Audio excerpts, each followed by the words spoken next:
Aba, tahimik ka. Sigurado kung puro pasang-awa na naman ng grades ng iba riyan. Palibasa, puro tubig ang laman ng utak. Katulad ng buko na tinitinda niya. Grabe ka naman, girl. Nakakuha naman siguro siya ng mataas na grades, lalo na sa practical assessment. Marunong ang magbiyak ng buko eh. Laman pa kaya ng tao? May problema ba kayo sa buko? Bakit hindi niyo pa sabihin ang pangalan ko? Parinig pa kayo ng parinig. Halata namang akong pinag-uusapan ninyo eh. Oh, ano naman kung ikaw? May angal ka? Bakit ba kasi nursing ang kinuha mong kurso? Mas bagay ka sa palengke bilang magbubuko, Day. Big deal talaga sa inyo ang hanap buhay namin, no? For your information, hindi ko ikinahihiya ang pagbubuko. Dahil yun ang bumubuhay sa amin. Lalo na sa pag-aaral ko. Whatever. Umalis ka nga sa harapan ko. Mamaya mahawaan pa ako ng kalyo mo. Tayo na, girl. Pinapatulan mo na naman ang babaeng yan. Mag-retouch ka na ng powder mo. Pinagpapawisan ka na, oh. Tsaka hindi naman nakakahawa ang kalyo. Tama, mag-retouch na kayo. Dahil sumisilip na ang tigyawat mo, oh. Hindi na makahinga sa kapal ng pulbo na tinatapal sa mukha mo. Ay nako. Anong tinitingin-tingin mo, ha? Umalis ka nga sa daan. Hinila pa ni Nicole ang buhok ni Roxanne bago ito pumunta ng banyo. Ngunit kahit anong pangyihiyan nito sa kanya ay hindi siya napipikon. Dahilan na mas lalo pang ikagalit ni Nicole. Nag-aaral sa nursing si Roxana sapagkat pagiging doktor o nurse ang pangarap niya mula pa pagkabata. Isang kumadron at manghihilot ang kanyang lola, kaya isa rin yun sa naging impluensya niya. Matapos ang klase tumutulong siya sa kanyang ama sa kanilang bukuhan. Hindi niya pinapansin ang mga puna ng mga kaklase at ibang tao. Madalas niyang nadidinig na sayang ang kanyang ganda kung magbubuko lamang siya. Tay, magpahinga na ho kayo. Ako na po ang magbabantay rito. Ay, dumating ka na pala, anak. Ay, ikaw itong magpahinga. Alam kong pagod ka sa paaralan. Ay, isa pa'y hindi naman gaano karami ngayon ang bumibili ng buko eh. Ano pong hindi? 3 sako nang nabalatan nyo, oh. Half day lang naman kami kanini, kaya wala gaanong ginawa. Tay, ito po pala ang grades ko. Hindi po masyadong mataas. Patingin nga. O yanong hindi. Mataas na tong 2. Importante wala kang 3. Ay naku, ako nga nung elementarya masaya na ako kung naka 75 ako eh. Yang si Tio Manuel mo, madalas first honor yan noon. Pero magbubuko rin ang binagsakan. Ay ikaw anak, mag-aral kang mabuti para naman mabago ang buhay mo. Tay, hindi ko ikinahihiya ang trabahong to. Ayaw mo nun, may magandang magbubuko rito sa palengke. Kung siswertehin, magbubuko na, nurse pa. Ikaw talagang bata ka. Kung nabubuhay pa nanay mo, matutuwa yun sa'yo. Kamukhang-kamukha mo talaga siya. Mistisa at napaka-amo na mukha. Buti na lang talaga hindi ka nagmana sa akin. Ano pong hindi? Nagmana kaya ako sa kasipagan mo, Tay? Ay siya, paparating na si Ronald. Kukunin na yung kinayod na buko. May bibiyakin pa ho ba? Ibigay mo na lang yung Tupperware sa kanya. Tsaka itong 5 pirasong buko. Ilagay mo sa jug. Dahil konti na lang ang natitirang buko juice natin, oh. Napabuntong hininga si Roxanne nang mapansin ang mga kaklase na napadaan sa palengke. Pinagtatawanan siya ng mga ito habang ninilingon nang makita siyang nagbibiyak ng mga buko. Ay, di ba anak? Kaklase mo mga yan? Opo, Tay. Ay, sinabi ko na sa iyo na hiyaan mo na ako rito eh. Ayan tuloy pinagtatawanan kanila. Anong masama sa pagtulong ko rito? Marangal at higit sa lahat, ito ang bumubuhay sa atin. Alam mo, Tay, kahit na magiging successful man ako balang araw, hinding-hindi ko bibitawan ang trabahong to. Pwede tayo magpatayo ng buko shake o di kaya buko salad. O di ba buko pa rin, pero pinasosyal na. Bilib talaga ako sa iyo, anak. Ang ibang kabataan naging sakit ng ulo ng kanilang mga magulang. Pero ikaw, napakabait mong bata. At higit sa lahat, maganda pa. Siyempre naman, Tay. Nagmana kaya ako sa inyo ni Nanay. Siya nga pala, Tay. Baka sa susunod na buwan magsimula na po yung OJT namin sa mga ospital at klinik. Hindi na po ako masyadong makakatulong sa inyo rito sa palengke. Ay, no problem, anak. Sabihin mo lang sa akin ang mga kakailanganin mo, ha? Tay, may ipon pa naman ako eh. Pag wala na po akong pera, sasabihan ko po kayo. Sa tuwing walang pasok si Roxana, ay sumasama ito kay Mang Dadoy sa Nyugana upang kumuha ng mga buko na ibinebenta nila sa palengke. Umaliksi siyang sumasampa sa sasakyan, bit-bit ang ilang pirasong buko na animoy lalaki kung kumilos. Kaya't minsan ay napagkakamalan siyang tomboy at nanghihinayang ang mga kalalakihan sa kanya dahil sa kagandahan niyang taglay.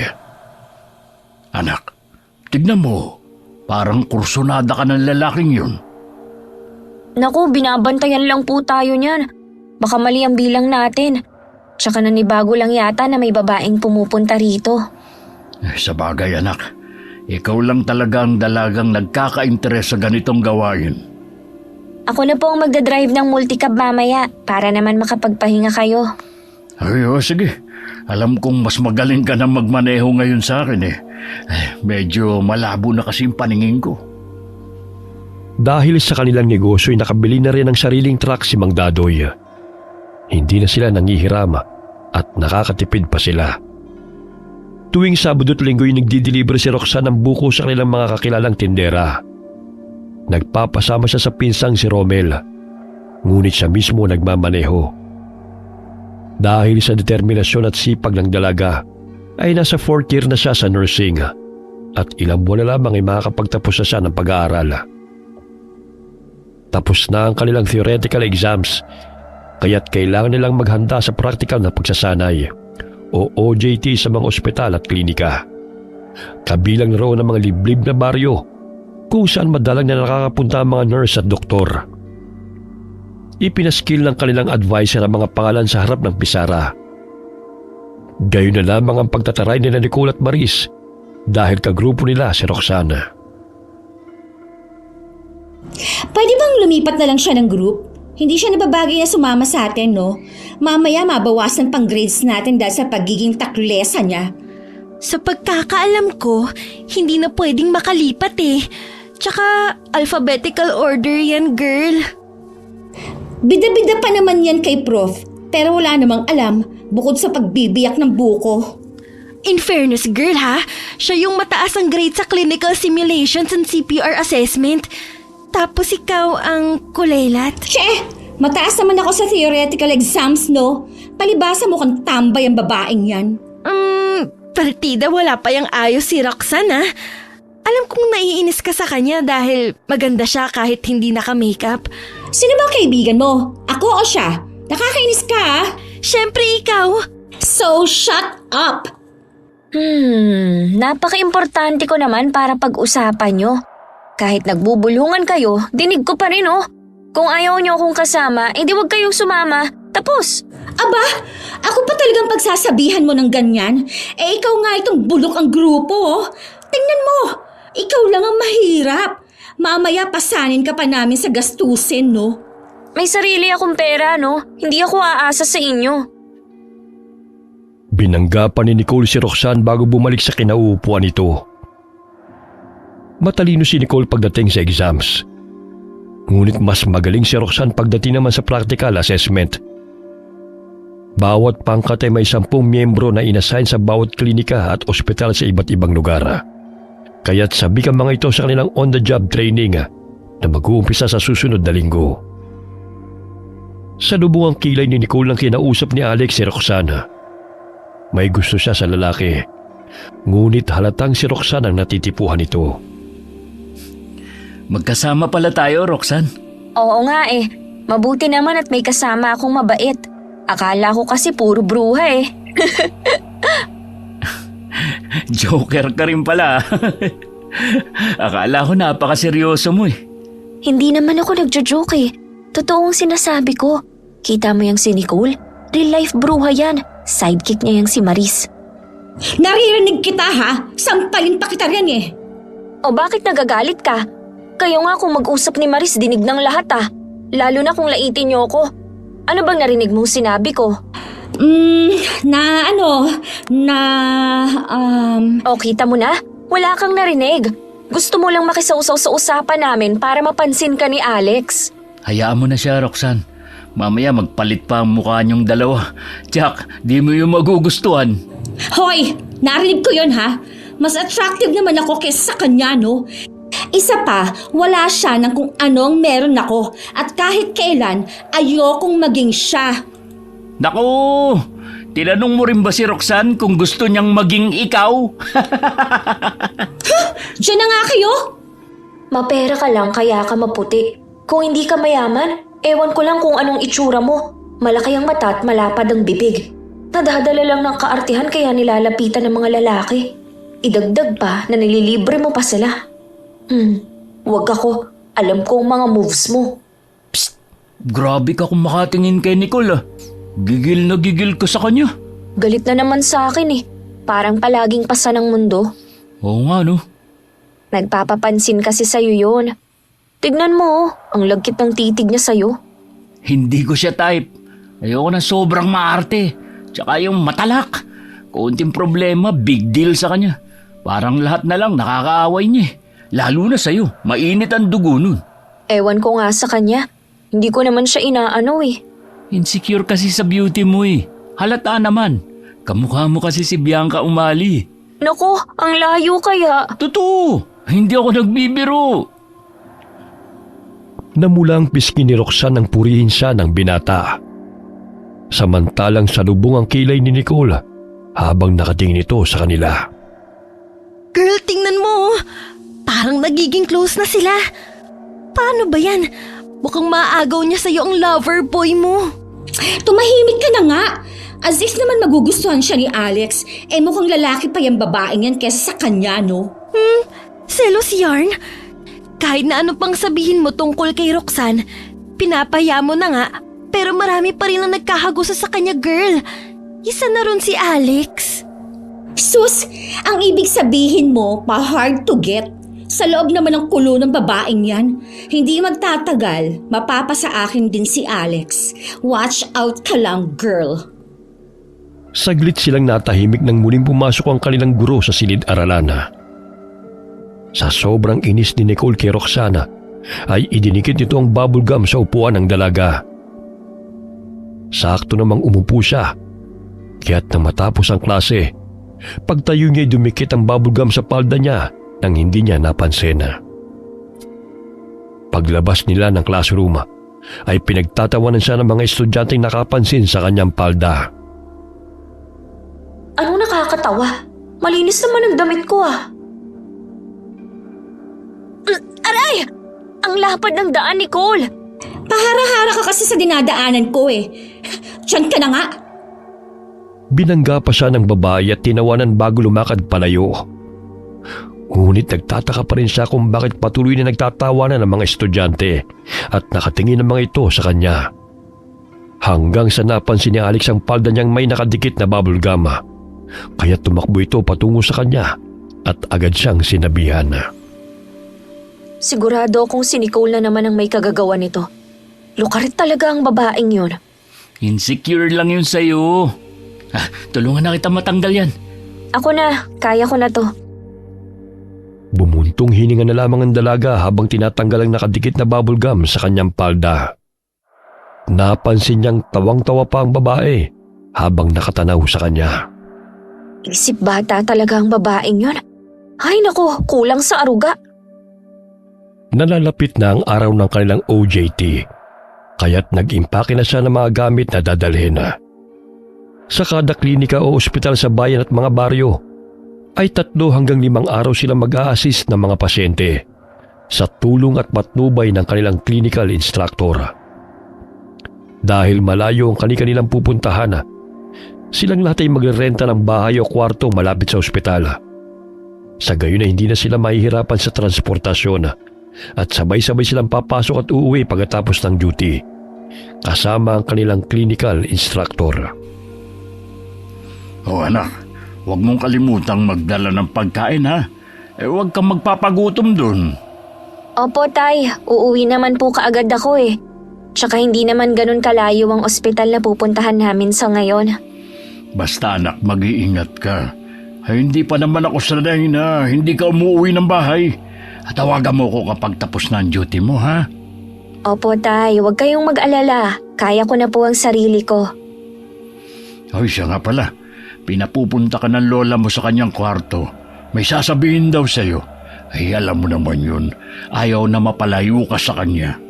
Sige po, pupuntahan ko na siya ngayon din. Nadatnan niyang nakaupo si Lola Carmi sa katre nito. Hinawakan ng matanda ang kanyang kamay at ibinigay ang kwintas na may pendant na kulay puting bato. Lola, di ba ito yung mutya ng bato ng nyug na pinakaiingatan mo? Bakit ibinigay mo na to sa akin? Napangiti lamang ito sa kanya at marahang hinaplos ang kanyang pisngi. Alam ni Lola na pupunta siya sa mga baryo at liblib na lugar kung saan hindi pamilyar sa apo. Kaya't upang makasiguro na ligtas siya makakauwi, ay ibinigay niya ang batong mutya ng nyog kay Roxana. Agad niyang hinalikan si Lola Carmi bago bumalik sa kanyang kwarto. Oh, ano ba ang kailangan ng lola mo sa'yo? Atat na makausap ka eh. Ibinigay tong mutya ng nyug, Tay. Mabisa at may kapangyarihan ba talaga to? Sa panggagamot, oo. At saka may dala ring swerte ang batong yan. Sa negosyo, sa pamilya. Pero siyempre dapat samahan pa rin ng dasal. Alam mo naman ang lola mo, masyadong mapaniwala sa mga mutya dahil kinalakihan na niya yan. Manggagamot ang mga magulang niya at sa kanya naipasa ang kakayahang manggamot, pati na mga kwintas tulad niyan. Pero Tay, ang ganda ng batong to. Paano kaya nakukuha ang mutya ng nyug? Sa pagkakaalam ko, mula yan sa baon ng nyog na walang mata. Bihira lang ang nakakatagpo niyan. Ang tubo niyan o coconut pearl ay naging bato, kaya naging mutya. Ang sabi ni Lola may tigabulag daw to. Hindi ko masyadong maintindihan, Tay. Tagabulag, yun ay kakayahan o kapangyarihan ng mutya na bulagin o linlangin ang paningin ng kaaway o masasamang nilalang. Yun pala. Ang lalim kasi magpaliwanag ni Lola kaya hindi ko masyadong magets. Ingatan mo yan, anak, ha? Huwag mong ipahawak sa iba para manatiling malakas ang bisa niyan. At saka ibalot mo sa pula o puting tela. Ibibigay ko nga rin sa iyo yung sa akin eh. Naunahan pa ako ng lola mo. Meron ka rin ito, Tay? Oo naman. Bigay niya sa akin to nung magbinata na ako.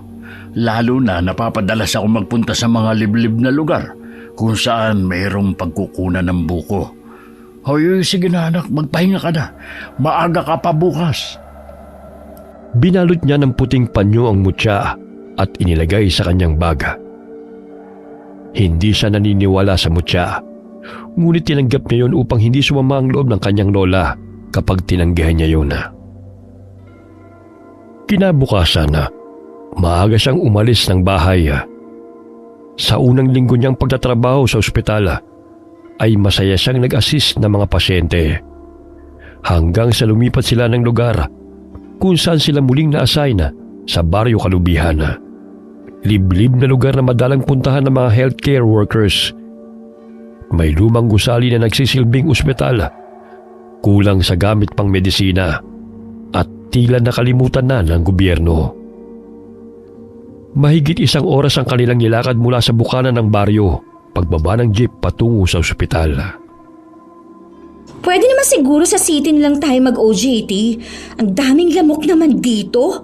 Bakit kasi kailangan pa sa lugar na to? Ang pagtulong, walang pinipiling lugar. Tsaka mas kailangan ng mga taong tulong natin dito. Mabuti na nga lang at kasama kita, Alex eh. Kahit papaano, stress reliever kita. Anong tingin mo sa kanya, sa loan pass? May sinasabi ka, girl. Sabat ng sabat, hindi naman kinakausap. Wala lumakad ka na, mamaya maiwan pa tayo eh. Ay, sakit na ng po ako. Help me, Alex. Help me, please. Kaya mo na yan, ikaw pa. Kanina pa kasi tayo naglalakad. Malayo pa ba? Mga 2 oras pa yata ang lalakarin natin. Nakikita mo namang walang kabahayan, My gosh, super creepy naman ang lugar na to. Maris, where are you, girl? Huwag mo akong iwan dito. Nandito lang ako sa likod mo, no? Hinihingal na nga ako eh. Lihim na natatawa si Roxanne sa mga kaklase na hindi sanay sa malayong lakaran, sapagkat nasanay yung mga ito na hatid sundo ng mga kotse. May nakasulubong silang mga batang nangangahoy at halatang natutuwa ang mga ito sa kanilang pagdating. Maya-maya'y nakarating sila sa kabahayan at sinalubong sila ng isang babae at nagpakilala na si Nanay Selly na siyang may-ari ng bahay na kanilang tutuluyan sa baryo. Gawa ito sa pawid at kawayan, ngunit malinis ang loob. Ay, sa wakas nakarating din tayo. Oh my gosh, ang sakit ng paa ko. Ako rin, girl. Pagod na. Anong klaseng lugar ba to? Kayong dalawa talaga mahilig na magreklamo sa grupo natin. Hindi kasi kayo nag-e-enjoy eh. Hello, gubat na ang pinuntahan natin. Sa tingin mo mag-e-enjoy kami rito? Mamaya may mga bad elements pang nakatira dito. At ano pang mangyari sa atin? Ang ingay niyong dalawa. Gusto ko na magpahinga, okay? Nasaan na ba yung room ko dito? Ang sabi ni Miss Gonzaga, tabi-tabi tayo sa pagtulog. Isa lang naman ang higaan, oh. Nakikita mo yan? Ang mga lalaki sa kabilang kwarto, tayong 5 dito naman. What? My gosh! Hindi ako sanay na may katabi matulog, no? Lalo na makasama ka sa isang room. Problema ba yun?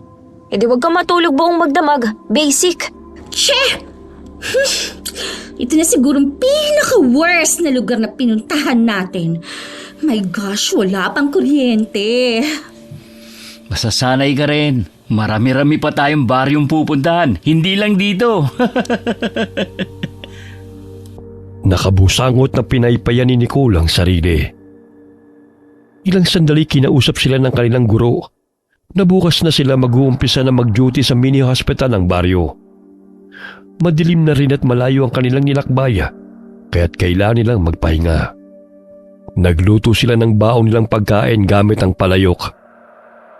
May mga batang nagbigay sa kanila ng buko, kapalit ng ibinigay ni Alex at Roxanne ng mga dilata. Paano natin mabubuksan to? Sus, sisiw lang to sa akin. Boy, pahiram ng itak ah. Uy, grabe. Ang galing mo talaga, Roxanne. Bilib talaga ako sa'yo. Ngayon lang ako nakakita ng babae na kayang magbukas ng buko at maganda pa. Huwag ka na magtaka, ito ang trabaho namin ni tatay. Kaya ko ngang umakyat ng nyug eh, basta hindi lang gaano kataas ah. Ibang klase ka talaga, Rox. Ang sabihin mo, pinaglihi ka sa unggoy kaya ka ganun. O ayan, inumin mo, para naman tumahimik ka. Puro pamimintas ang naririnig ko sa'yo eh. Masarap ang tubig kapag bagong pitas, no? Oo, kaya nga bagong pitas yung mga tinda namin. Ngayon ko lang nalaman na yan pala ang sideline mo. Hindi ka naman nagtatanong eh. Ang sabihin mo, nahihiya kang malaman na magbubuko ka. Gusto mong biyakin ko yung bunganga mo? Kanina ka pa. Kainin mo na nga lang yung nyug. Napipiko na si Roxanne sa babae dahil sumasabat ito sa usapan nila ni Alex. Habang ang kaibigan nitong si Maris ay sarap na sarap sa buko na kinakain nito, maging ang iba nilang mga kaklase. Bukas, pagkatapos ng duty hours, magpakuha tayo sa mga bata. Mas masarap pa to kaysa sa milk tea sa bayan eh. Yes, I agree. Tila hindi na makapagsalita si Maris dahil puno ng buko ang bibig nito. Samantalang si Nicole ay natahimik dahil sinasaway ng mga kaklase sa pagtatalak nito. Lumalalim na ang gabi. Namamangha sila sa mga alitap-tap na tila mga Christmas lights na umiilaw sa mga puno. Kapag walang polusyon, buhay na buhay talaga ang mga alitap-tap. Wala na tayong makikita niyan sa syudad. Paano ba naman? Puro usok at building na lang ang nakatayo. Bilang na lang ang puno. Napahinto sa pagsasalita si Roxana nang may makitang lalaking dumaan sa bahay na kanilang tinutuluyan. Nagtama ang kanilang paningin at bahagyang tumindig ang kanyang mga balahibo dahil kinabahan siya sa itsura nito. May malaking peklat sa mukha dulot ng hiwa. Nang kumurap siya'y mabilis itong nawala. Nasaan na siya? Ha? Sino? Yung tao. Kani-kanina lang nandyan siya eh. Nakatingin pa nga rito. Wala naman ako napansin Baka namamalikmata ka lang. Isasarado ko na lang tong bintana. Matulog na tayo. Hindi makatulog si Roxanne dahil nakikiramdam siya sa paligid. May mga yabag siyang naririnig na pabalik-balik. 12:00 na. Pero may gising pang mga tao rito. Kaninang 9:00 tahimik na nga Girl, umusog ka nga. Di ako makatulog dahil naaamoy kong hininga mo. Ang OA mo! Ang layo kasi ng 5 inches Tsaka wala ng space Nakasiksik na nga ako sa dingding. Nakakainis. Hindi ako makakatagal sa lugar na to. Napapangiti na lamang si Roxanne sa bangayan ng dalawang magkaibigan. Muli siyang sumilip sa butas ng dingding. Wala naman siya nakikitang tao at tumigil na rin ang mga yabag na kanyang naririnig. Mga hayop lang sigurong napadaan. 5:00 pa lamang ng umaga gising na si Roxana at nagluto na ng kanilang almusal. Habang ang kanyang mga kaklase mahimbing pang natutulog, pati ang kanilang guro. Nagising na rin si Alex dahil sa ingay ng kaldero at pagbibiyak niya ng panggatong. Ang aga mong nagising Ay, di mo man lang kami ginising para tulungan ka sa pagluluto. Okay lang. Sanay naman ako sa gawaing to eh. 8:00 pa naman ang pasok natin Sana 6 a.m. ka na lang gumising. Don't worry, kaya ko na to. Matulog ka na lang ulit. Maluluto na naman tong sinaing eh. Mas tumindi ang paghanga ng binata kay Roxana dahil marunong ito sa gawain. Gamit lamang ang 2 bato at kahoy, malayo sa kinagisan nilang gumagamit ng stove. May poso sa tabi ng bahay na tinutuluyan nila, kaya't hindi na mahirap ang pag-iigib ng tubig. Ipinagawa pa yun ng mga dating estudyante na pumunta rin sa baryo Kalubihan. 7:00 na ng umaga nagising sina Nicole at Maris. Nagulat pa ang mga ito nang nakasuot na ng uniform si Roxana at handa nang pumasok sa ospital. Bumangon na kayo! Kung hindi pa kayo ginising mahimbing pa ang tulog ninyo. Anong oras na ba? Ang aga pa 7:00 na. Mahamog lang dito kaya akala mo maaga pa. Maligo na kayo sa poso. What? Bakit? Wala bang shower dito? Sosyal lang. Sa liblib na baryo po tayo, hindi sa city. Kaya magbomba ka na ng tubig para makapaligo ka na. Dali-daling tumakbo ang dalawa sa poso dahil sila na lang ang hindi pa nakakaligo. Turuan pa sina Maris kung sino ang pupuno ng balde dahil hindi marunong gumamit ng poso. Pinagtawanan sila ng kanilang mga kaklase dahil walang tubig na lumalabas. Kaya't tinulungan na lamang sila ng binatilyong naroon. Puro kasi pagpapaganda lang ang alam Pambihira. Nakakatawa silang dalawa. Hindi sila makakasurvive kung maiiwan sila rito. Ay, sinabi mo pa. Maya-maya'y pumunta na sila sa ospital. May ilang pasyente ang naroon at tanging 2 medical workers lamang ang nag-aasikaso. Kaya't nang malaman ng mga taga-baryo na may estudyanteng naroon ay nagpa-check up na mga ito. Registered nurse naman ang kanilang clinical instructor kaya tinulungan niya sa pag-aasikaso ang kanyang mga estudyante sa mga taga-baryo. Nagkataon naman na may nanganganak kaya't napasabak sila sa pagtulong hanggang sa may labas ang sanggol. Ay grabe, exciting sa lugar na to Mapapasabak talaga tayo rito. Oo nga Sana mabigyan din sila ng tulong ng gobyerno. Kahit gamot sa lagnat, wala sila. Tanging sa herbal lang sila umaasa kung ubos na mga gamot. Mas inuuna pa ang mangurakot kesa isalba ang buhay ng mga mahihirap. Oh my gosh, I hate this place. Oh, bakit na naman, girl? Ang dumi ng kubeta nila, girl. Paano ako makakaihi niyan? May tubig naman Madumi pa rin Parang ang daming germs. Kung ayaw mo umihi dyan, dun ka na lang sa damuhan. Gaga ka talaga. Mamaya matuklaw pa ako ng ahas, no? So, magtiis ka na lang. Tinatakpan pa ni Nicole ang ilong habang nagbabanyo. Kulang sa cleaning materials ang hospital, kaya't nagtitipid din ang mga nagtatrabaho roon. Umaasa lamang sila sa donation ng mga estudyanteng naka-duty. 3:00 ng hapon sila umuwi. Sa daan ay napahanga sila sa ganda ng lugar, kaya't nag-usap sila na mamamasyal kung maaga ang kanilang off sa susunod na mga araw. Nabuhay sila ng payak katulad ng mga taga-baryo. Nakilala nila ang mga ito at nalaman nila na karamihan sa mga naninirahan doon ay hindi nakapag-aral. Araw ng pahinga, nagpaalam sila sa kanilang clinical instructor na sasama sa mga batang nangangahoy upang mamasyal. Pinayagan sila nito, ngunit pinaalalahanan na huwag masyadong lalayo dahil mapanganib ang lugar sa mga dayong katulad nila. Roxanne, halika na. Nandyan na ang mga bata, oh. Susunod ako, may kukunin lang ako.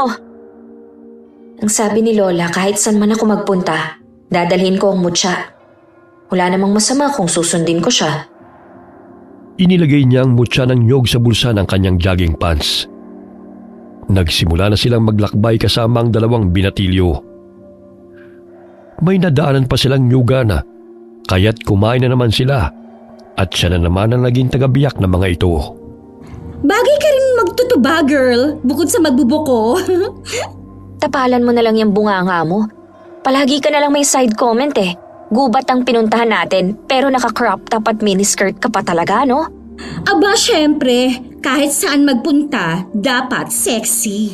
Mamaya may magkagusto pa sa yung maligno rito. Sige ka.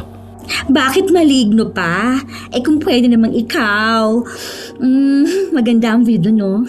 Punta tayo ron para maipopost ako. Sige na. Huwag masyadong lumayo ah. Mamaya maligaw tayo. Sus, paano maliligaw? Eh may mga tour guide tayo, oh. Dahil sa pagkawili sa magagandang lugar, hindi nila namalayan na napalayo na sila sa mga batang kasama nila. Ilang sandali pa'y nagulat sila nang may lumabas na 3 baboy ramo sa talahiban at hinabol sila ng mga ito. Kanya-kanya sila ng takbo.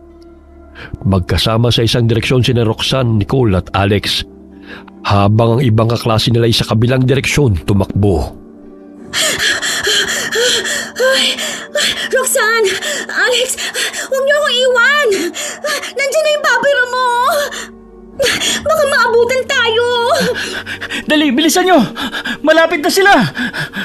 Sinasabi ko na nga ba? Ouch! Aray! Sakit na pa ako! Help me! Alex, nadapa si Nicole. Balikan natin siya. Ay naku! Bubuhatin ko na lang siya! Bilisan mo, nandyan na yung baboy mo. Dumampot ng bato si Roxana at ibinato yun sa mabangis na baboy ramo na gustong lumapa sa kanila. Napaatras ito, ngunit muli silang sinugod ito. Ngunit hinampas niya ang bunganga ng hayop gamit ang sanga ng kahoy ng paulit-ulit. Dahilan para magtago yun sa mayayabong na damo. Wala na siya. Saan kaya yun nagpunta? Hindi ko alam, pero kailangan nating mag-ingat. Baka nandyan lang yon. Parang gutom na gutom dahil naglalaway pa. Ay, please, huwag niyo akong iwan. Napilayan yata ang pa ako. Sobrang sakit. Yan kasi, nagsusuot ka ng ganyan. Kaya kursunado ka ng baboy mo eh. Dahil akala siguro nila pagkain ka sa suot mong yan. Shut up, okay? Sakit na nga ng pa ako, sinisisi mo pa ako. Aray! Aray ko! May gumagalaw. Nandun siya. Hinihingal na inaabangan nila ang paglabas ng mabangis na hayop sa damuhan. Ngunit nabawasan ang kanilang pangamba nang makita ang 2 malaking daga. Ay, akala ko baboy mo na. Bumalik na tayo sa baryo. Mahirap nang maligaw tayo at abutan ng gabi. Sakit talaga ng pa ako. Hindi ako makalakad. Halika, aalalayan na kita. Dahan-dahan lang ha. Pinagtas nila ang masukal na gubat kung saan sa palagay nila sila dumaan bago nakarating sa lugar na yon. Ngunit tila paikot-ikot lamang sila sa loob ng gubat at hindi makalabas. Ilang sandali muli na naman silang hinabol ng mga baboy ramo hanggang sa dumausdos sila sa ilalim na bahagi ng gubat. Aray, sakit na ng katawan ko. Dali, tumayo ka na! Nandiyan na yung baboy Ramo! Hindi lang nag-iisa, may kasama na siya! Alex, please, help me naman Umakyat tayo sa punong yon! Tama. Tumayo ka na kasi. Ang bigat-bigat mo eh. What? Aakit ako riyan? No, hindi ako marunong. Tara na, malapit na sila! Ako nang mauunang aakyat, aalalayan ka ni Alex! Ay naku, ayusin mo kasi ang pagkapit sa sanga. Mamaya mahulog ka eh. Kumakapit na nga eh. Kasi ang hirap naman ito. Ano ba yan? Ano ba? Dalian mo! Hinila ni Roxanne ang braso ng babae hanggang sa makaakyat ito sa puno. Sumunod si Alex, kaya't hindi sila naabutan ng mababangis na hayop. Grabe, tignan nyo, ang tatalas ng mga pangil nila. Tsaka makikita sa mukha nila ang bagsik. Dito na lang ba tayo forever? Paano kung hindi umalis ang mga yan? Mababagot din sila sa kakahintay. Aalis din ang mga yan para maghanap ng pagkain. Tingnan nyo, may nakikita akong mga bahay. May naninirahan din pala rito. Oh, ano pang hinihintay natin? Humingi tayo ng tulong sa kanila. Wala pa akong nakikitang tao. Problema ba yun? Tulong! Tulong! May mga hayop na gustong kumain sa amin. May tao ba dyan? Please, help! Tignan nyo, umalis yung mga baboy Ramo. Siguro nainis sa boses mo. Ayun, may nakikita akong matandang babae na papalapit dito. Mukhang takot yung mga baboy Ramo sa kanya. Narinig ako ng matanda, kaya magpasalamat kayo sa akin. Nabawasan ang kanilang takot nang umalis sa mababangis na hayop sa tulong ng matandang babae. Nagpakilala ito sa kanila at sa tingin nila'y mabait naman ito. O mga bata, bumaba na kayo riyan. Wala nang mga hayop na humahabol sa inyo. Hoy Alex, help me naman Baka malaglag ako. Dahan-dahan lang. Oh my gosh, muntik na ako mahulog. Kung gaano kadali ang pagbaba ni Roxanne sa puno, ay gano'n na lamang ang panginginig ng tuhod ni Nicola. Kumapit ka sa sanga! Oo nga heto na Aray, ang tuhod ko. Ouch! Dumidilim na. Hindi pa naman natin alam ang daan. Aling Agnes, alam niyo ho ba ang daan patungo sa tinutuluyan namin malapit sa ospital? Malayo-layo na rin yun dito, Indeng. Ipagpabukas nyo na lang ang pag-uwi. Isa pa, maraming mga mababangis na hayop sa daan. Bukas naman ang tahanan ko para sa inyo Parte pa ho ba ito ng baryo Kalubihan? Oo, Indeng. Bandang dulo na to ng baryo. May mga tao at iilang bahay silang nadaanan na nakamasid ang mga tao sa kanila. Ngunit matalim kong makatingin. Naninindig ang mga balahibo ko. Kakaiba ang pakiramdam ko sa lugar na to. Roxanne, bakit natigilan ka na dyan? Halika na. Umalis na lang tayo rito.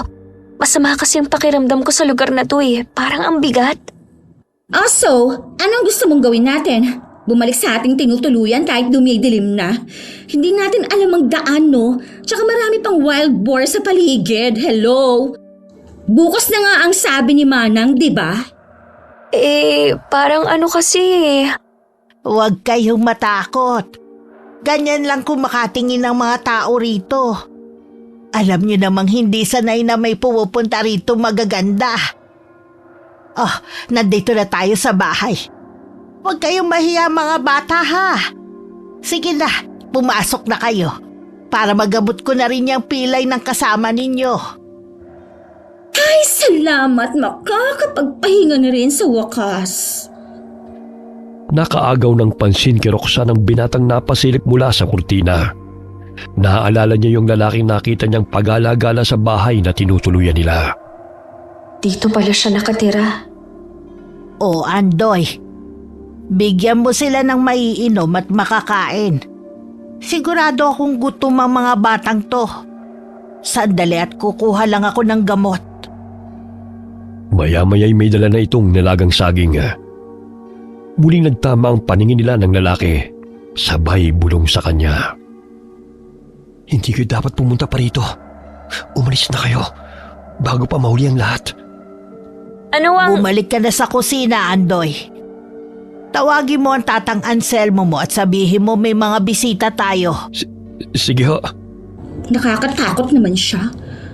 Ano ba nangyari sa mukha niya? Ay, huwag kayong matakot kay Andoy. Nagkaganyan ang mukha niya nang sugurin siya ng baboy ramo noong bata pa siya habang nangangahoy. Mabuti na lang at dumating si Anselmo. Hindi siya natuluyan ng hayop. Oh, ayan Roxanne. Ano, gusto mo bang matulad sa kanya? Nagpupumilit ka pa talagang bumalik sa tinutuluyan natin eh. Eh gabi na oh. Mas lalong agresibo ang mga baboy ramo tuwing madilim. Ligtas kayo rito. Baka kapagpahinga pa kayo ng maayos.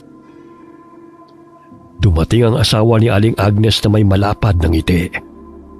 Matalim itong nakatitig sa kanila. Naanimoy sabik silang makita.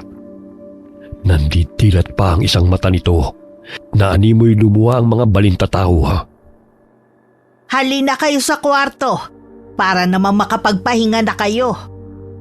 Ano kaya ang ibig sabihin ni Andoy? Kailangan kong mag-ingat. Hindi pa naman mapagkakatiwalaan ang mukha ng matandang lalaki. Roxanne, may masakit ba sa'yo?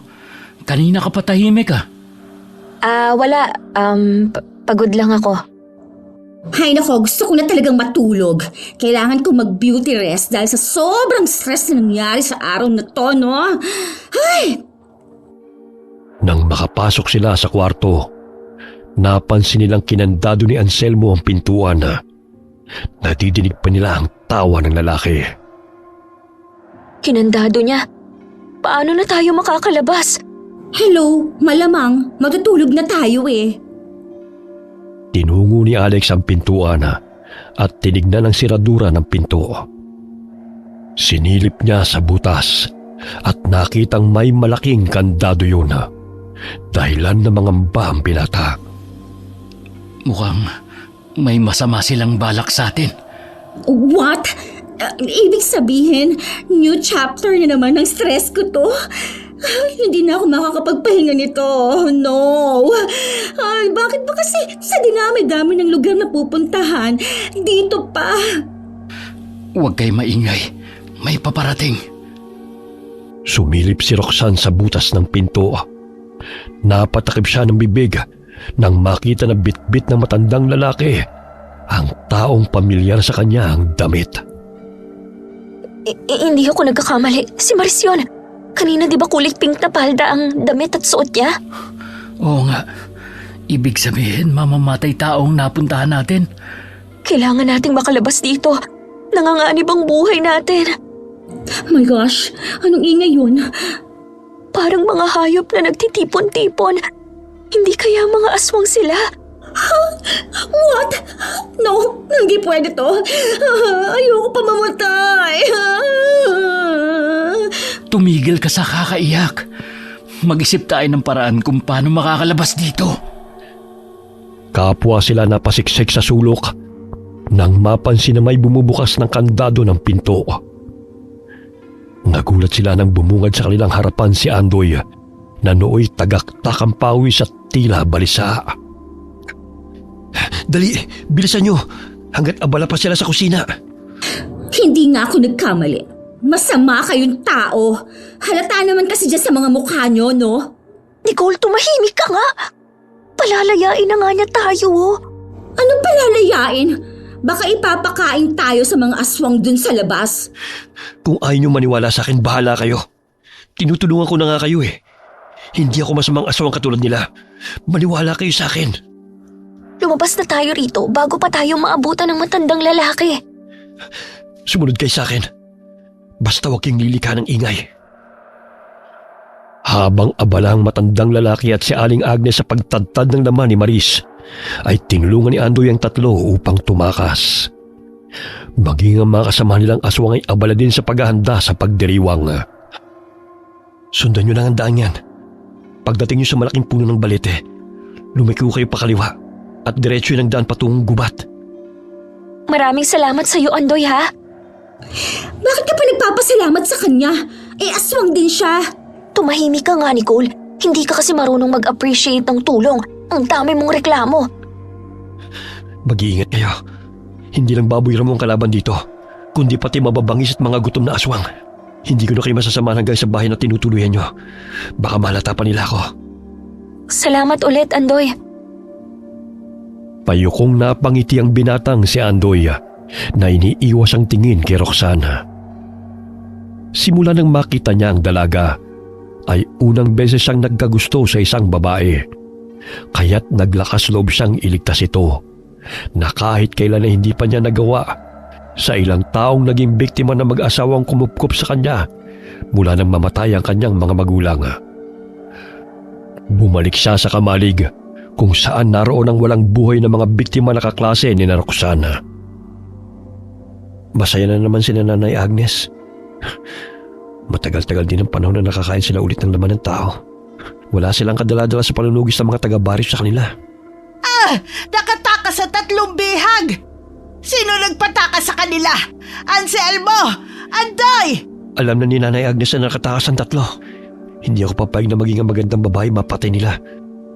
Sayang, hindi ko na itanong kung anong pangalan niya. Andoy! Halika muna rito. Puiset, ikaw ba ang nagpatakas sa kanila, ha? Po? Hindi po.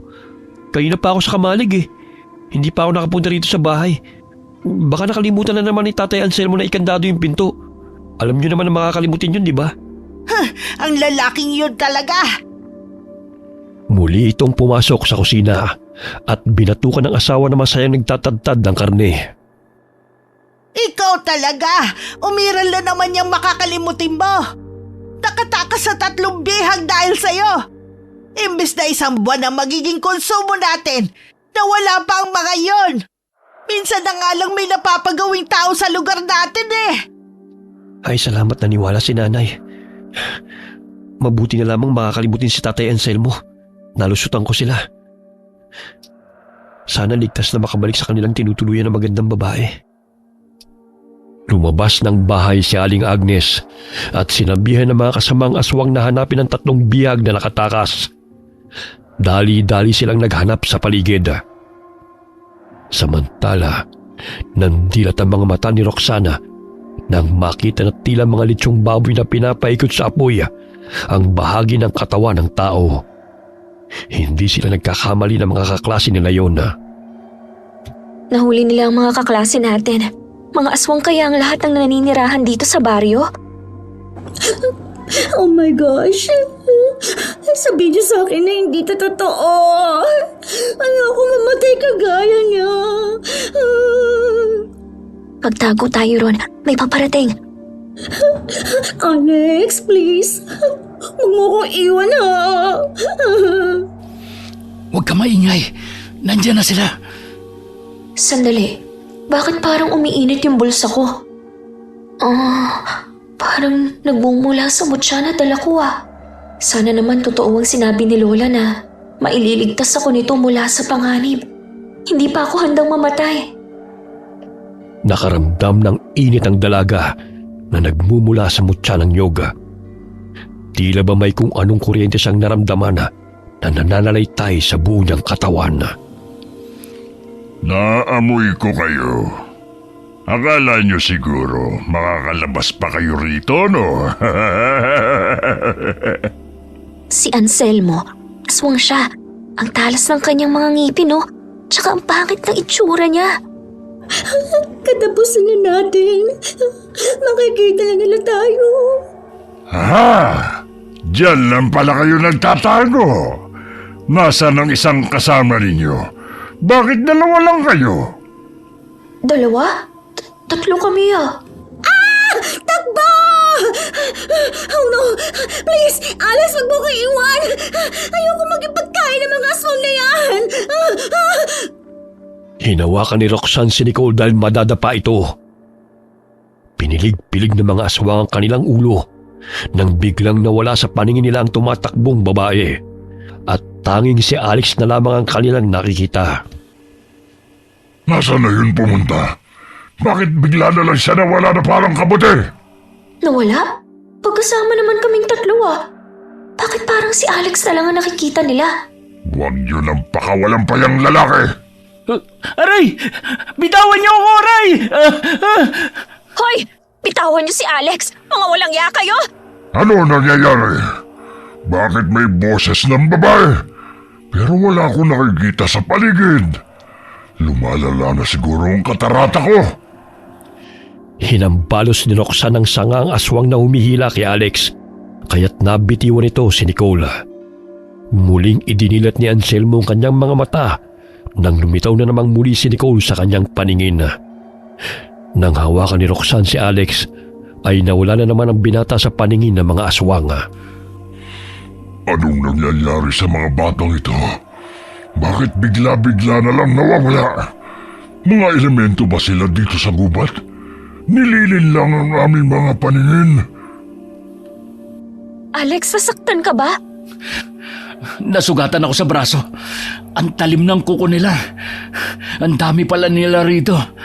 Halika na, Nicole. Bilisan mo na. Ang sakit pa kaya na mga paa ko.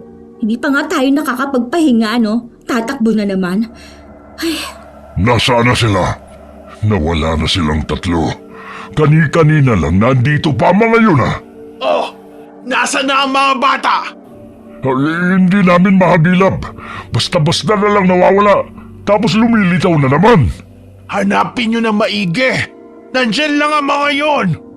Hindi nila alam ang daan kaya hindi pa nakakalayo ang mga yon.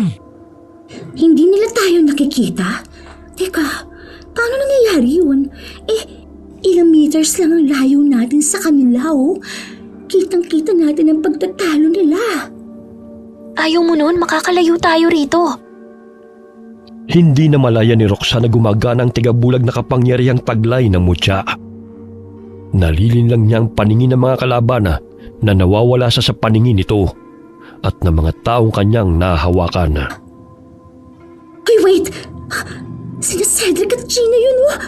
My gosh, humihingi sila ng tulong. Ibig sabihin, lahat tayo nahuli nila. Tingnan nyo, may 3 baboy ramo na parang kinakausap ni na Aling Agnes. Hindi kaya mga alaga niya ang mga yon? Nanlaki ang kanilang mga mata nang biglang nagtigbaliw ang mga baboy ramo bilang mga aswang. Napagtanto nila na sadyang hinabol sila ng mga ito upang mapunta sila sa lugar ng mga aswang. Mga kasamahang aswang sila ni na Aling Agnes. Kailangan nating tulungan sina Cedric at Gina. Ayun, sa kubo sila ipinasok. Ano nang gagawin natin? Wala pa naman tayong laban sa kanila. Mamaya lechonin din nila tayo, no?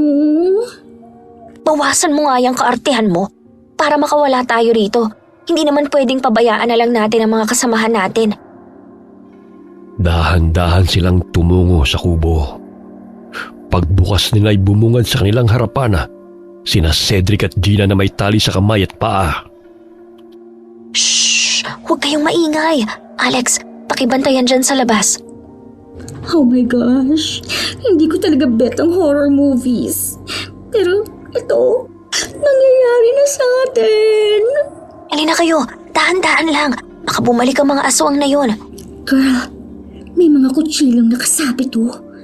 Pwede natin gamitin yan sa mga animals na yun. Mga kaarte yan, siguro nakuha nila to sa mga naging biktima nila. Iba't ibang klaseng patalim eh. Bawat isa sa kanila ay kumuha ng patalim. Hindi sila sanay gumamit noon maliban kay Roxana. Ngunit nilakasan nila ang kanilang loob upang lumaban sa mga aswang na gustong pumatay sa kanila. Humina ang bisa ng kapangyarihan ng mutya nang hakbangan ni Nicole si Roxanne nang kumuha ito ng patalim. Sapagkat isa yun sa paraan na bawal sa taong may taglay ng mutya. Nawawala si Roxana, ngunit paminsan-minsan ay nakikita rin ang mga kalaban. Ayun sila! Bakit hindi nyo binandayang mabuti ang mga bihag? Tatanga-tanga na naman kayo eh! Ano pang tinutunga nyo dyan? Habulin sila! Oh my gosh! Naging babayran mo na naman sila! Dali! Bilis! Takbo! Hoy, please! Huwag niyo ko iwan! Hindi bagay ang beauty ko sa lugar na to! Nagkahiwa-hiwalay sila at hindi na alam kung saan patutungo. Madilim ang paligid, ngunit patuloy pa rin silang tumatakbo. Nasaan na sila? Hindi ko na alam ang daan. Pero kailangan ko makalayo sa mga aswang na yon. Patay na si Maris at ang dalawa naming kaklase. Uubusin nila kami. Saan ka pupunta? Kanina ko pa nararamdaman na may dala kang mutya. Ibigay mo yun sa akin. Anong mutya? Wala akong alam. Ito ba? Alam kong hindi ka bobo. Pero magmamaang-maanga ka pang bata ka. Magkaiba ang mutya at ang patalim na yan. Wala naman akong ibang kinuha sa'yo kundi ito eh. Kaya ito lang ang maibabalik ko sa'yo. Lahat ng mga matitigas ang ulo pinapatay ko. Katulad ng maarting kasamahan ninyo. Kampon kayo ng dyablo. Nandito kami upang tulungan ang mga katulad ninyong kinalimutan na ng lipunan. Tapos ito lang ang igaganti ninyo sa amin? Kahit kailan hindi namin kailangan ng tulong nyo. Ang gusto namin ang muling makalasap ng sariwang dugo at laman. Nawawala-wala sa paningin ng matandang aswang si Roxana, kaya't nagkaroon ng pagkakataon ng dalaga na mahataw ng patalim sa mukha si Agnes. Muli pa sana niyang sasaksakin ito sa dibdib, ngunit biglang pinigilan ng aswang ang kanyang kamay. Akala mo siguro mapapatay mo ako, no? Hindi mo magagawa yon. Katulad ka rin ng mga kasamahan mong mahina. Mahina man ako sa paningin mo, pero hindi kita uurungan. Sinakal ng matandang aswang si Agnes. Akmang dudukutin ito ang puso ng dalaga gamit ang matalim na dila nito. Ngunit buong lakas ang sinaksak ni Roxanne sa muka, dahilan na mabitiwan siya nito. Aray! Ang sakit! Yan ang nababagay sa'yo! Pagbabayaran mo tong ginawa mo sa akin! Walang iya ka! Iniwan ni Roxanne ang aswang na pilit binubunot ang patalim na nakabaon sa mukha nito. Tumutulo pa ang dugo rito. Ang hirap nilang patayin, pero hindi ako susuko. Makakauwi pa ako kay tatay. Kanina pa ako tumatakbo, pero parang pabalik-balik lang ako sa dinadaanan ko. Bitiwan mo ako! Please, let me go! Nahuli na naman si Nicole. Kinakaladkad siya ng dalawang aswang. Aray! Bitiwan mo ako! Bitiwan niyo ako! Ano ba? Dahil sa ingay niya inayayamot ang babaeng aswang, kaya't inambahan siya nitong sasaksakin. Ngunit maliksing dinampot ni Roxanne ang sanga ng kahoy at ibinato ito sa aswang. Nabitiwan ito ang patalim at nanggigigil na tumingin sa kanya. Tanging ang sinag ng buwan ang nagsisilbi nilang liwanag sa madilim na paligid. Sinugod siya ng babaeng aswang at galit siyang dinaganan. May dala itong palakol at hinataw siya nito. Ngunit nakailag siya at buong lakas niyang hinilang mahabang buhok ng kalaban, dahilan na mabuwal ito sa damuhan. Samantalang si Nicole ay nabitiwan ng isang aswang nang saksakin ito sa leeg ni Alex. Akin na yung palakol mo! Dahil bibiyakin ko talaga yung bungo mo, mga hayop kayo, ha! Basagin mo yung ulo niya, tulad ng pagbiyak mo sa buko. Kanina pa ako nagigigil sa inyo, ha? Hindi na ako maaawa sa mga demonyong katulad nyo! Go, girl! Patayin mo siya! Isipin mo na lang nyog yung nasa harapan mo! Ang ingay-ingay mo kasi. Mamaya may lumapit na namang aswang dito. Iyak lang naman ang ginagawa mo eh. Itong sa'yo!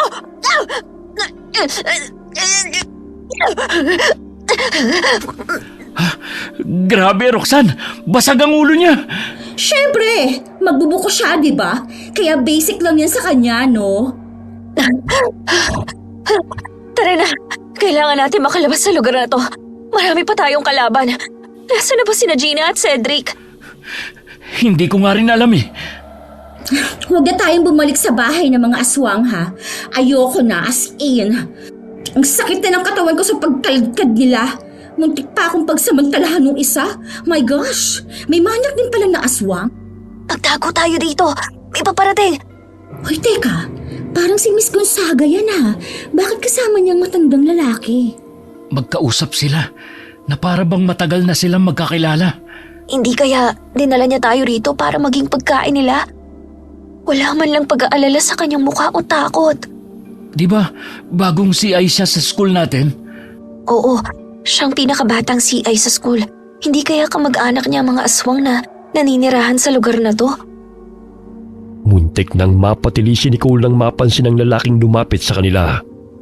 Mabuti na lamang natakpan nito ang kanyang bibig. Patay na ang dalawang kasama nyo. Kayo na lang natitira. Kailangan nyo makalabas dito dahil pinaghahanap na nila kayo.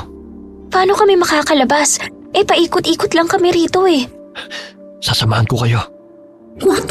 Sasama tayo sa kanya? What if naloloko lang niya tayo? Hindi rin naman mapagkakatiwalaan ang itsura niya, no? Hindi ako masama katulad nila. Noon ko pa kayo gustong balaan na umalis na sa lugar na ito. Kaso nga lang bantay sarado ko yun ni Emilia. Pamangkisan ni na Tatay Anselmo at Nanay Agnes. Ikaw nga ang anak nila, di ba? Hindi. Inampun lang nila ako buhat na mamatay ang aking mga magulang. Pero tutulong ako sa kanilang pagpatay dahil ang mga magulang ko hindi pumapatay ng tao. Sumunod sila kay Andoy. Ngunit maraming mga aswang ang pag-alagala sa kanilang dadaanan. Kaya't naghanap sila ng daan na wala masyadong bantay. Lahat ba ng tao na naninirahan sa baryo kalubihan ay mga aswang? Hindi.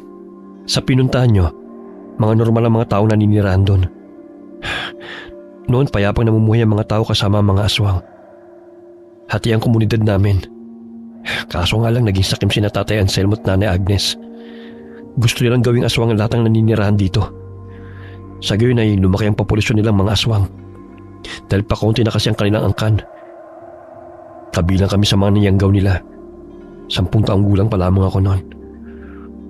Kaso nga lang, hindi na kayanan ni Nanay Tatay ang pagiging aswang. Labag man sa kanilang kagustuhan na maging aswang, wala naman silang nagawa pa dahil hindi na matanggal. Namatay sila na nilalabanan ng pagkatakam sa sariwang dugo ng sanggol. Bago pa man mapatay ni Inay ang kapatid niyang buntis, tumalon siya sa bangin para iligtas sa mga ito, kapalit ng kanyang buhay. Siya man naman pinatay ng mga tao. Napagkamalan lamang siyang pumatay sa babae. Ngunit ang totoo, si Nanay Agnes ang may gawa nun. Wala na ako mapupuntahan nun dahil alam kong aswang din ako at maaaring patayin ng mga tao. Kaya sumama ako sa pangkat ni Nanay Agnes kahit labag man sa aking kalooban. Biktima ka rin nila, Andoy. Pwede ka namang sumama sa amin eh. Sasabihin namin sa mga tao na hindi ka masama. Gusto ko ng payapang buhay. Malayo sa mga tao at malayo rin sa mga aswang. Ngunit hindi ko magagawa to kung patuloy na dumadanak ang dugo. Dahil gusto kong iligtas sa mga taong walang kalaban-laban mula sa kamay ng mga masasamang aswang. Ilan na rin sa kanilang lihim kong napatay. Bakit hindi mo pinatay yung mag-asawa? Halatang silang leader ng mga monster. Hindi ko pa nagagawa yun dahil mahirap. Sapagkat madalas silang magkasama. Sa totoo lang kinamumuhian ko sila. Ginawa na lang miserable ang buhay namin. Pasensya na't napalayo na tayo ha. Bantay sarado kasi nilang shortcut na daan eh. Nagdadrama ka pa. Halata namang nililigaw mo kami. Tumigil ka nga, Nicole. Tinutulungan na nga tayo eh. Ikaw pa tong nagre-reklamo. Saglit silang napatigil nang may marinig na malakas na halinghing ng mga baboy ramo. Nagpalinga-linga sila sa paligid at napansin nilang malapit na ang mga ito. Lapastangang kang bata ka!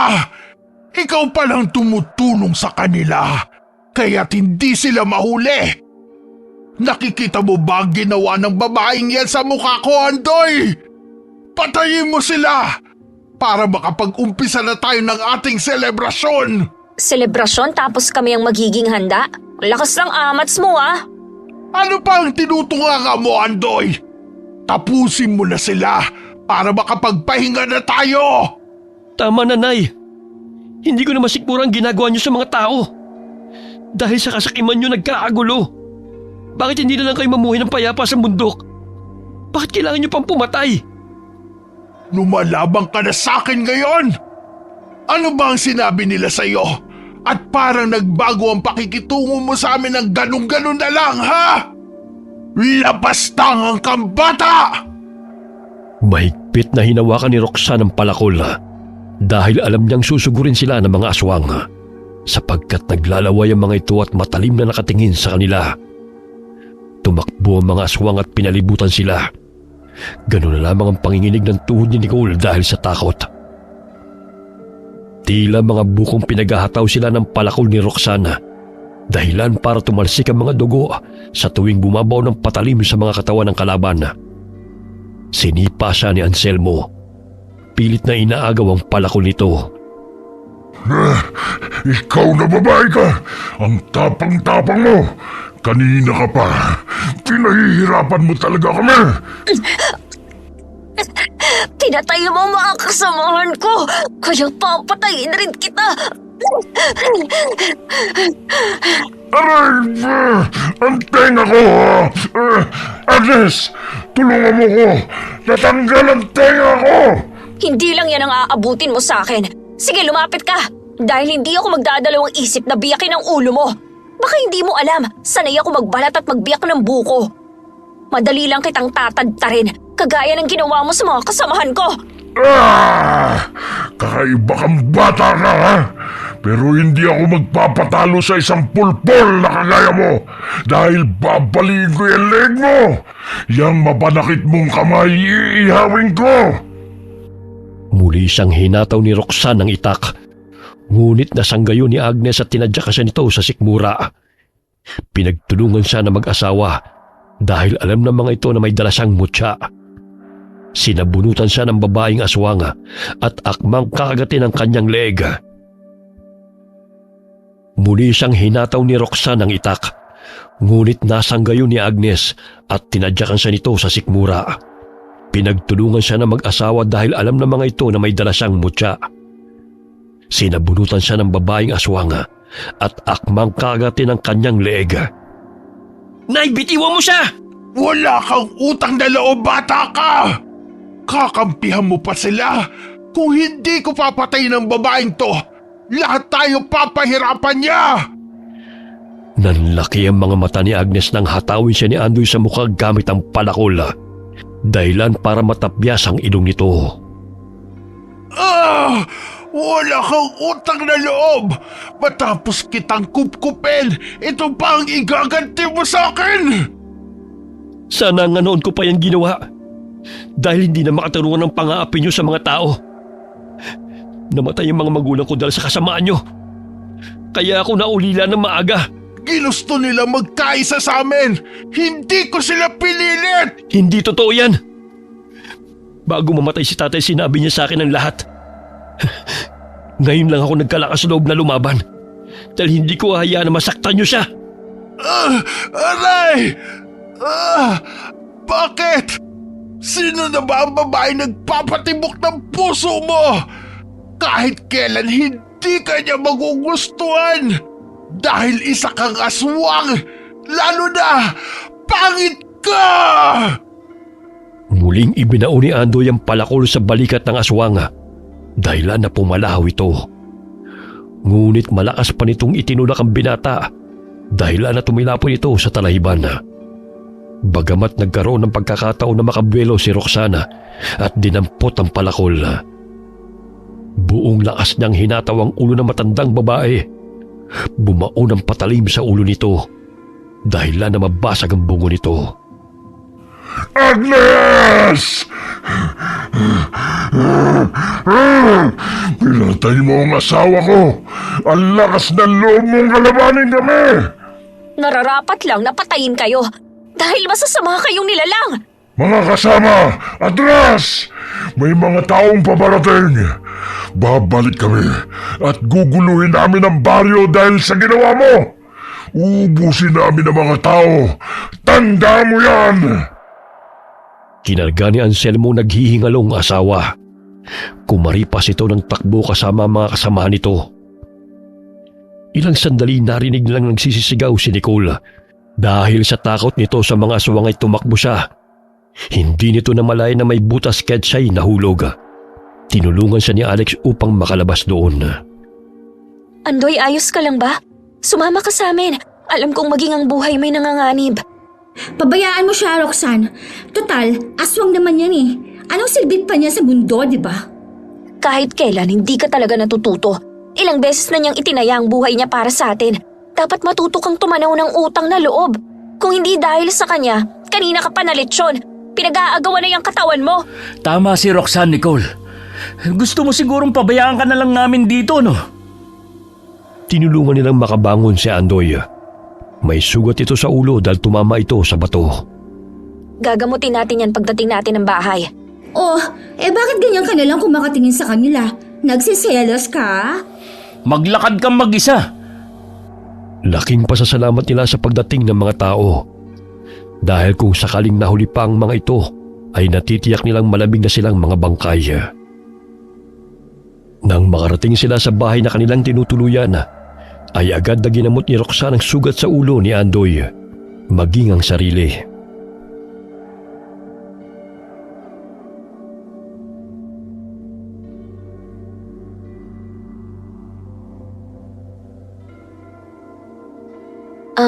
Ako pala si Roxanne. Kanina pa tayo magkasama pero hindi mo pa alam ang pangalan ko. Siguro mananatili ako rito. Babalik sila. Tutulungan ko Gagawin kayo na eh. ng sinabi. Sapagkat ako naman ang dahilan kung bakit sila maghihiganti sa inyo. Kung gusto mong manatili rito, ikaw na lang, girl. Pa. Dahil ako, ayoko na talaga. Mamamatay na ako sa hirap ng buhay dito. Dumagdag pang mga aswang-aswang na yan. Pwede na kayong umuwi ni Alex bukas. Magpapaiwan ako rito. Girl, sorry and thank you. Alam ko, naging masama ako sa'yo. Ang totoo kasi, naiinggit ako sa'yo eh. Kahit na hindi ka nagpapapansin, marami nagkakagusto sa'yo. Kahit na mas lalaki ka pa kaysa sa kanila. Magbalat at magbiyak ka rin kasi ng buko. Bago kasi yun sa paningin ng mga lalaki na gawain ng babae. Para mapansin ka rin naming mga boys. She! Iiyak na sana si Nicole dahil buong puso itong humingi ng kapatawaran sa lahat ng maling inasal niya kay Roxana, sapagkat nagawa pa rin siya nitong tulungan. Kinabukasan ay inihatid ng mga taga-baryo sina Alex at Nicole kung saan ang mga ito naninirahan. Inireport din nila sa mga kapulisan ang pangyayaring pagkamatay ng mga estudyante. Natagpuan ang mga tinadtad na katawan ng tao sa mga lumang bahay. Ngunit wala na mga naninirahan doon. 15 taon na may usap-usapang katulad nito noon. Pero sa kabilang bundok pa nila dinadala ang kanilang mga bihag. Mga estudyante o kaya mga turista ang mga biktima. Hindi pa ako inaampun ni na Agnes noon. Narinig ko lang mga usap-usapan ng mga kababaryo namin. Matagal na pala silang may ginagawang kababalaghan. Rox, nakiusap ako kay Prof. Na kung maaari, doon na natin ipagpatuloy ang natitirang duty hours natin sa Baryo Kalubihan. Kaso sabi niya, temporarily suspended daw yung OJT natin dahil sa insidente. Sige, pero babalik ako doon sa Baryo Kalubihan. Magdadala ako ng mga gamit at food supply. Kailangan din nila eh. Sasamahan kita. May konting ipon pa naman ako eh.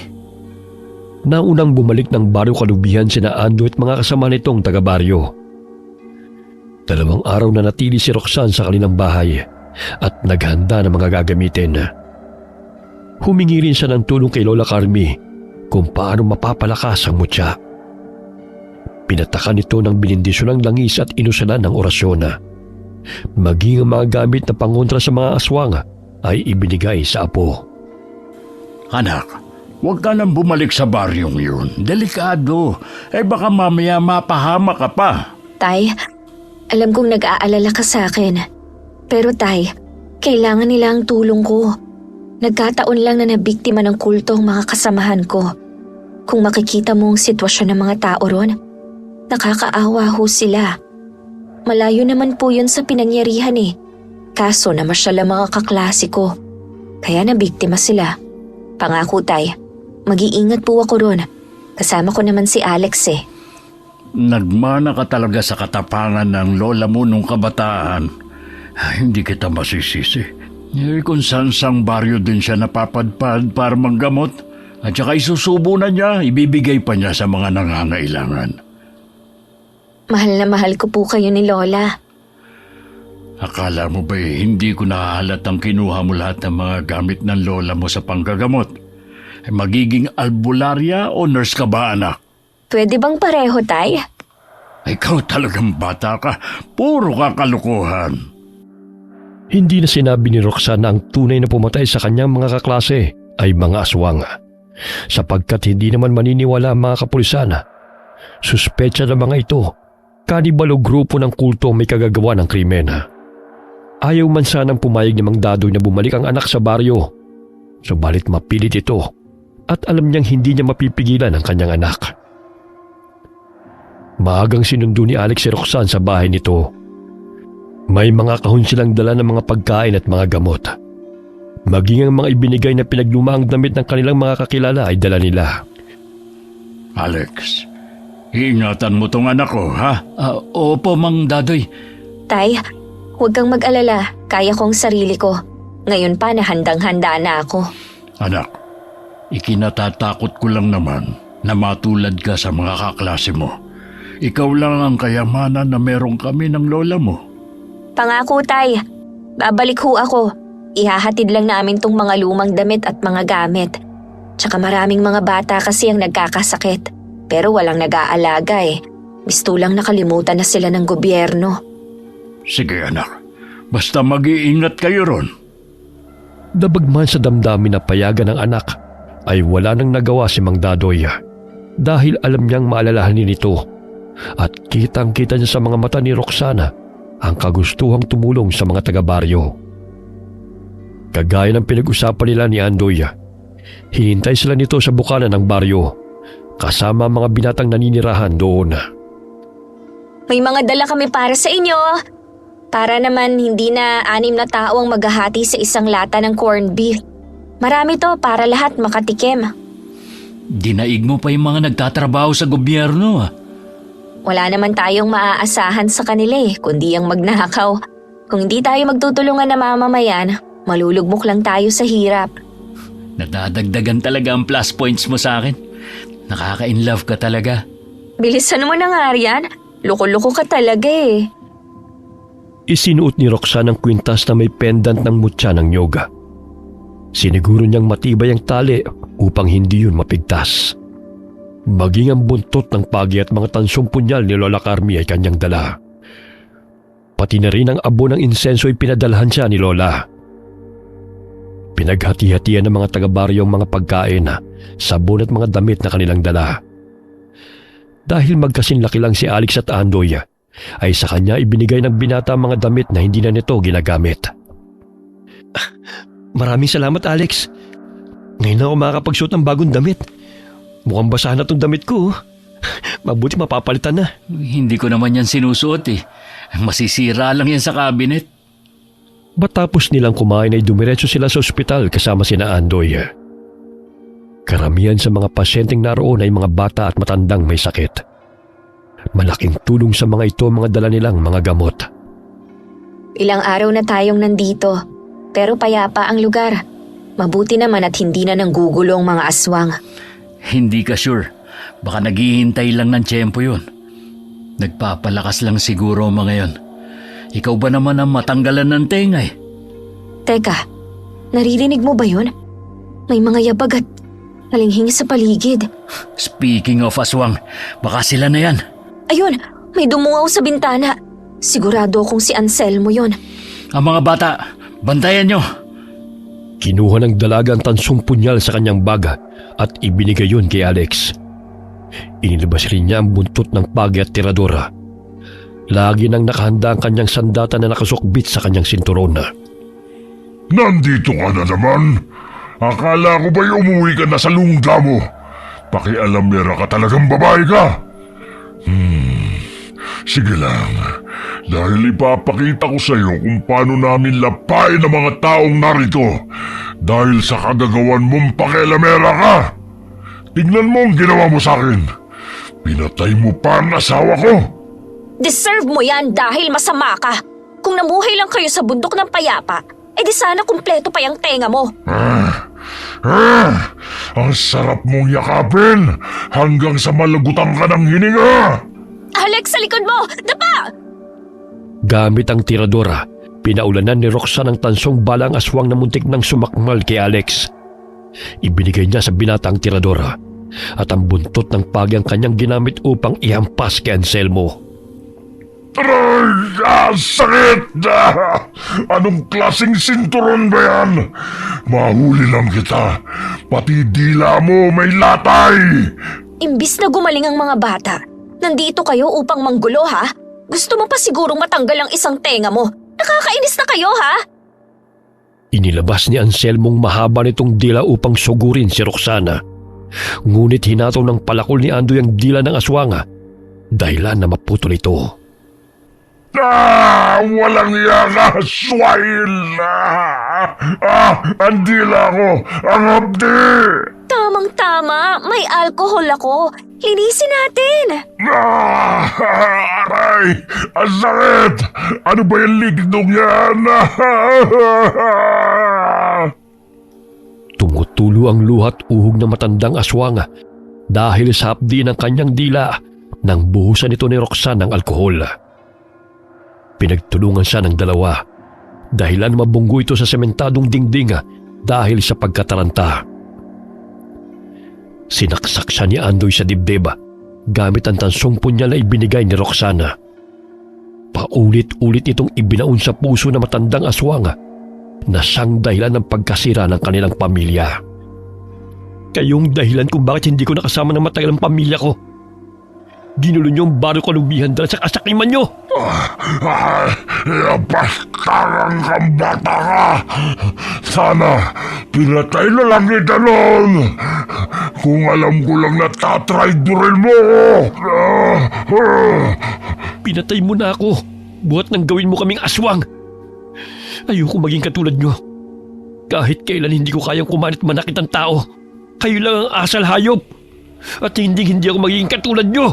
Papatayin kitang hayop ka! Bumagsak ang aswang na si Anselmo sa sahig habang nakabaon ng tansong punyal sa dibdib nito.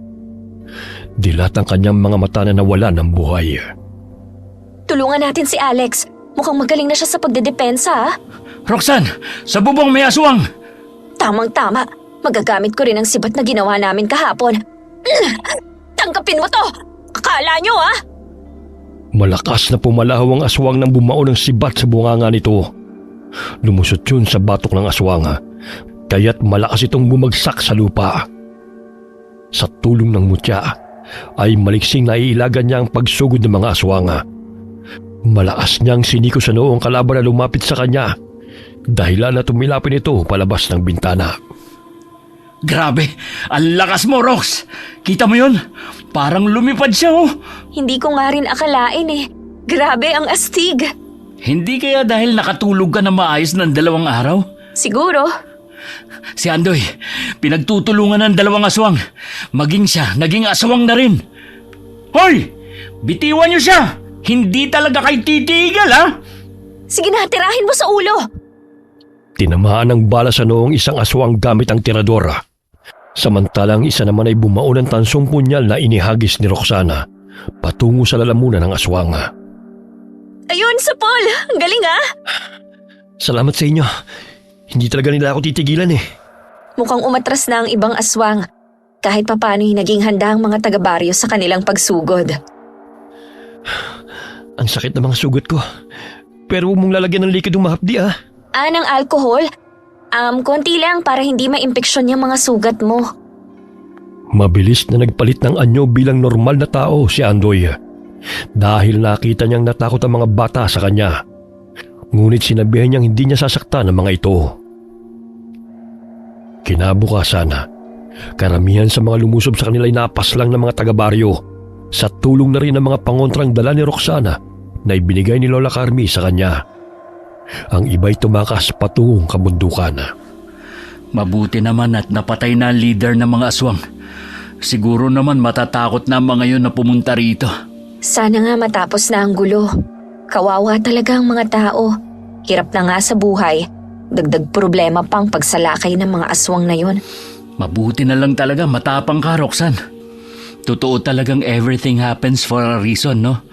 Napadpad tayo rito para matigil na ang kasamaan ng mga aswang na yon. Parang naging superhero ka ng baryo Kalubihan. Anong ako? Lahat tayo, no? Isa na doon ang mga gamit ni Lola. Akalain mo, minana pa niya yan sa nanay niya. Mas matanda pa kaysa sa atin. Kaya kailangan kong ingatan ng mga to. Ibalik mo sa akin ang tirador, ah.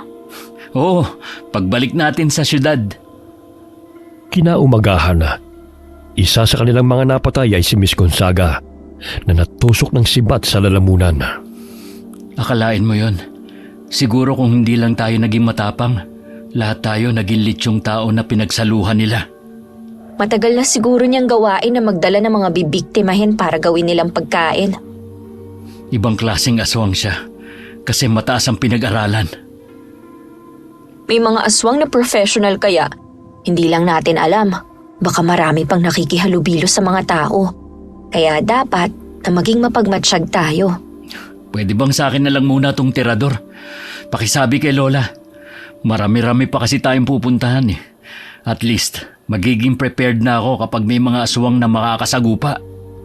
O sige, magpagawa ka na lang ng tansong bala. Hindi naman kasi pwedeng magdala tayo ng patalim kahit saan eh.